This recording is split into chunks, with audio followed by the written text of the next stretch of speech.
mga unta. Time check is 11:45 in the evening.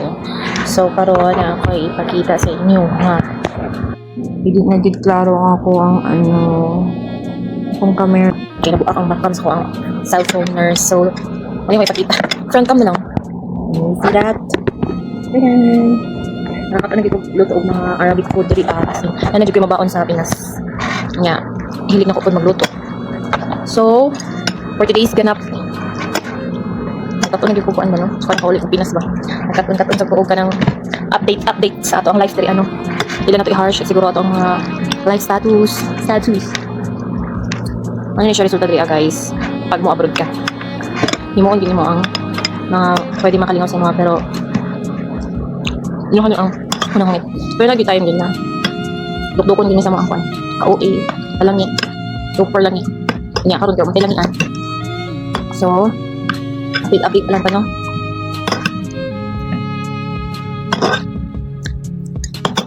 Dati, atat kayo abroad. Halos pangarapon din adlaw makaabot ko, dream din ako abroad. Dream. Sa ilo sa dyan ninyo ako, kanipili siya kayo. Sugat dari amang ginang ponder siya, pero mahayag ko siya. Mahayag siya kung makita ko siya. Isyo, Charles. Ay, magkatawa naman doon sa ito ang kinabuhi dari OFW. Hindi ko man na katawa-katawa. As usual na po. As usual, binuktok na po. Kung nasaan natahapit na mga ang tanan, pero sabihan kayo tulong. Sabi mo. Karoon nakita ninyo nung kanyang. Wala ko kabalo kung kasi tawag nila diri kay basta chicken with patatas dyan na chicken with mashed potato daw ni siya niya gibilog-bilog na ako na siya. Lami siya guys as in swear ako naglutoan ni. Syempre lami jud ako may nagluto. Lami siya. Ano jud kay pabaon diya sa Pinas mahuli ko. Ano ko yung mga learning sa mga luto nila diri sa Arabic food. Na ayaw maluto diya sa Pinas niya kali siya. Ano sa tawag nila diri ay? Kung sa to spaghetti. Tapos dari sila red asa to ay? Red macaron. Silent A. Red macaron. Red pasta. Basta mauna siya. Basta kay macaron na nilang ginaano niya. Tawagan nila ko siya kay. Ang style po silang luto is ginagisa nila po ang kuan ba. Manok. Gisa naman tapos ibutan ng mga pasta. Then dito na mga ibutang tong tomato paste. Diba diha sa tuwa is kana bago ta magluto sa spaghetti is pabukalan siya sa tubig ininit nga na asin og mantika. Diri sa ilaha guys is diretso na. Dili na siya iyabo-yabo. Magisa ka sa white onion nila tapos depende na po na siya kanang optional na lang po kung magbutang ka og patatas or red bell pepper or mga atsal. Optional na po siya pero kung wala kay ingat or white onion na okay na siya. Tapos butangan mo itong buharat nila tapos lumig mo ning pasta. Ikuan mo igisa nimo sabay sa manok. Then butangan nimo ang tubig. Tapos isunod nimo ang tomato paste. Nga na ilahan diri sa tuwa kay diba ganay dinilatan sa siya. Bago siya ikuan diri sila pati ang macaron yan. Ano po style nila? Masali na lang yung kapatugayan sa ilahang kuan. Ilahang pagkaon diri. Tuyok man lang ito ang kaon diri. Ang ilahang pan na may patubo. Ang bansag ng tinapay ng Arabic, ng Middle East. Mainit ko siya. Dalawang hindi ko sa Pinas ng lutuan niya. Padala ako sa mga friendships, sa mga life update na dyan ta. Hindi ta mag-marites ha. Dali na ako i-marites na may di pa sa inyo ha. Dati bito, kaya na bitong wala pa akong operahan is ganado dyan kumukaon. Siguro mauna na ako ang nabantayan siguro karon sa ako ang siguro sa ako ang daily routine siguro. Kay since na naoperahan ko, dili na jud ko ingon nga manika kog kaon, dili jud ko ingon na katong kapundo jud ko pagkaon dili kay hadlok ko magutuman ana good kay dati man jud good. Ano jud ang ako ang stress eating jud ko mo pagkaon diri sa taas. Perminti jud ko na ipundo pagkaon. Nung time na naoperahan ko dito na mauni ni ako ang namatikdan sa side effect pagka operas ko. Na tama na sa pila ka hungit. Ay ra na ako wala na busog ako. Nakahungit. Mo gina ako ang nabantayan jud dito. Na kapag ato. Ano ulit na lang natin uma. Ano siya nga itong ginaing dali swerte dito sa upload no kay ang uban bayan na OFW is sila pang gabalit sila ang pagkaon, sila ga-provide tanan, pati sa hygiene. Ako diri amar mo lang pagkaon ako. Ako gasto diri pero nakoy gasto diri jud. Na jud aside sa ako mga hygiene.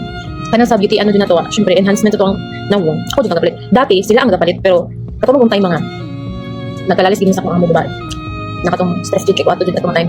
Alos di ko muna ako wala sila ano ko kasi naging ano jud sa kuha ba ang trabaho nako diri sumoto nga giingnan ko nga naunsa daw ko makita niya nga ingon ana na ako diri sa taas ng dito pero kung man akong trabaho amo tug nganong nakuan siya sa kuha nga pagka mga TikTok man ko is kanang man ako sa trabaho na lang gimatan ko niya diri kapag nagka-lunch ako so dito na atong time na ni ano siya sa kuha na naunsa daw ko Gihatag man daw niya tanan daw, gi-provide man daw niya tanan pati sa hospital, sa care, sa akong mga anak, sa mga daily needs. Mga daily needs daw nako, utog daw sila mahatag, ginahatag dito na. Nakaingon ko nga, mao na ni kong ginaingon nga. Mo to nga first jud na ko nalabot tre, wag ko ni buhi og salig sila bisag unsa ka sila kabutan, so ko bisag provided ko nila bisag sa pantibra, mga sanina, ginapalitan jud ko na nila all. Hygiene ako. Pati pag pagwapan ko dati kanang mga capsule ginapalitan jud ko na nila, wala jud na ginapabayad sa kuha. So kad lang na dito na nga ana siya sa kuha na. Mao na. Ang gi-provide man daw niya tanan. Mo to wala ko lang istorya ni ana ko sa iya. Ano naman jud ko ana nga expected na dyan ako na iihon din niya mo sa kuha. Mo na nga mo tulay kung masari silang kakuan makay. Lagi usahay na adjud po time nga. Marites na jud ay siya. Marites time na jud ay akong gi-share. Adjud time nga. Na-shock jud ko kay gisugo ko anak niya nga. Latsahon aning white long shirts akong among lalaki. Nagud siya nakakita siya. Tingala ko kay nga may pagkagabian na dito sa bali siyang ma'am. Tingala ko gisakak niya dito sa kwarto nga ginatambayan pagka wala na mi tawad sa kusina sa mama sa mga babae. Nya na siya ko wala doon ako giplansya. Ito lang tigil ha. Alam ko kita biya ko nagplansya jud ko. Ikay nagsugo-sugo ituman din ako kay kanang kada sugo mo gud na niya. Mo na siya sa kuha. Unya na daw ako trabahoon, ugma na lang daw or something unsa oras sa akong free time. Ay nga na siya man sugo. Pero kapag manugo na sa hilihukon ko din ako na wala gyud kada sugo na niya nga unya na ako dali ko jud tayo na kapag wala ko yung trabaho na. So mao to dito na. Sakit jud akong buhat ko kay inan ko niya. Ana siya wala gyud mo giplansya, wala gyud mo giplansya. Pero kita biya ko giplansya biya na ko ha. Pag sugo niya maghimo dayon nako. Kay iyawan siya siyang pinalangkang bana. So mo karon ang white long shirt ginapaplansya na nila sa gawas di karon. Unsa gyud resulta mao ra gyud na resulta kay tungod magud sa kuan sa tela ba. Klase sa tela kay katong time nga first time din ni ana siya sa ko nga nindot to kay ko mo plansya is ang tela mo dato is murag silk siya og kanang type ba. So ang kani mangud siya isa na uniform gud sa elementary nga kanang murag silk ako kanang di ba dagang nagpangalan aside sa silk natin. Ito sa katong basta kay katong mura siya kanang baga-baga. Mao to ang iyang ang klase sa tela dari ati karon ginapaplansya na sa gawas mo gyud mo resulta. Di man sila makuan sa ko nga mao gyud bisag unsa na ako na mo nang isa sa mga nagsakit ko ang abaga okay. Ang pagplansya is diin na diin gud ba. So mao to nga nasyak na pug ko nga iyang gi kwenta jud sa kuha kay hate ba ginako nang kwentahan jud ko sa tanan. Ginan man ako siya nga wala sad bayan ako lagi pangay sa inyo nga. Tapos katong time na operahan ko is free jud na diri sa mga OFW. Then magikuha lang sa akong opportunity kay gi-offer nila sa kuha. Kay ana sila nga free naman pud diri as gi-grab sad ko nako wala sa ko nag-expect nga apel sa tunya binta sa kuha. Nga nakaingit ko ang giboy-boy ko niya kay. Nga ganito diri ang iyang panawa jud na ho gi-erase ng iyang message ako sa WhatsApp. Gi-screenshot jud nako. Mo to ni ana na lang ko. Nga wala na lang ko nag-debate sa iya nga. Okay na po. Dako po pasalamat nga nakagrab ko ingon anong opportunity para sa inyong employer. Ginaan din ako siya. Ginagudway gid nga pagka-chat niya, pagka-chat ako ato sa iya ha. In person ko ako ngayon ako sorry.